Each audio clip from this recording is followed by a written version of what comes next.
So apparently there's a new Me Too case with some very sketchy, questionable details on R&B singer Jason Derulo, who is being sued by somebody who I gotta describe as a newly minted, starving artist, Imaza Gibson, who was in some group called Sorority.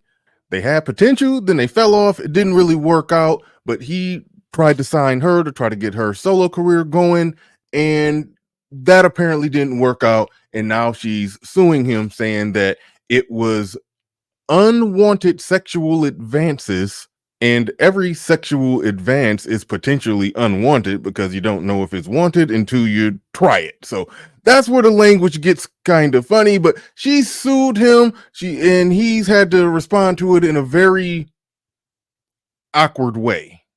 I wouldn't normally comment, but these claims are completely false and hurtful. I stand against all forms of harassment, and I remain supportive of anybody following their dreams. I've always strived to live my life in a positively impactful way, and that's why I sit here before you deeply offended by these defamatory claims. God bless. Like, bro, was the teleprompter or the flashcards moving slow? The awkward pauses, you sound like a hostage reading a ransom note. It didn't come off right. You got to do better. That didn't help your case. But the long and short of what happened is this, and here's the awkward language or things that make you raise an eyebrow embedded in this whole thing. Amaza was looking forward to professional conversations and meetings, but realized it was less of that and more of the unexpected. She says they started to work together to create music to present to label executives so they would sign off on her deal. So she wasn't exactly signed to Atlantic Records. His, I guess, his subdivision of the company, she was kind of signed to that, but the big wigs didn't really sign off to it. So that's one thing that you gotta keep in mind here. Amaza states in the lawsuit that during that time, Derulo would often invite her to late dinners, but she declined in order to keep their relationship professional. She also alleged that he later began inviting her to drink during the studio sessions, according to the lawsuit. Although she was very adamant about not drinking so she could stay aware of her vocal condition and performance, she agreed one time to have drinks with him in the studio and was given, and this is the weird language, an inappropriately large amount of alcohol, the lawsuit says. Now, unless he injected it into your bloodstream or waterboarded you, I don't really see that as that much of a problem, giving somebody a drink that's a little too strong or a lot too strong. I mean, he didn't waterboard you. You got the option to not drink it. Imaza says she took a sip and told him it was too strong.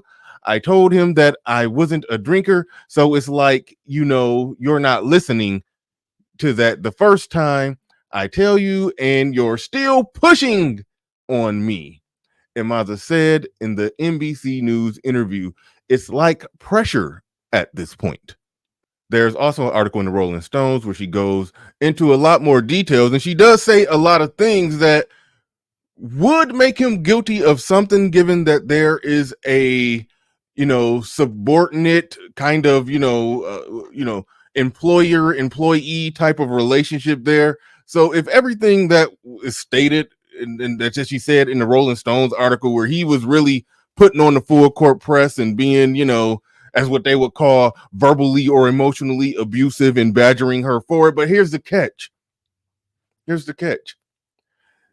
Whenever somebody is going to the Rolling Stones and getting op-ed articles and soliciting, interviews, with NBC, when they have a lawsuit, that tells me that they're trying to stir up things in the court of public opinion to get the court of public opinion against him, to pressure him to settle out of court. Whereas when you have a legitimate case where it's not just hearsay and things that you say that he did, but you got, text messages and phone calls where they can look up and find any message, any phone call that they want to. When you actually have something on somebody and it's a legitimate case, you just filed a lawsuit and the person knows that they're guilty, they settle out of court without you even having to even go to try to get the court of public opinion against him. So that's why I always question the details of these. Now, you never know what he did or whether or not he was actually guilty of something, if he was actually really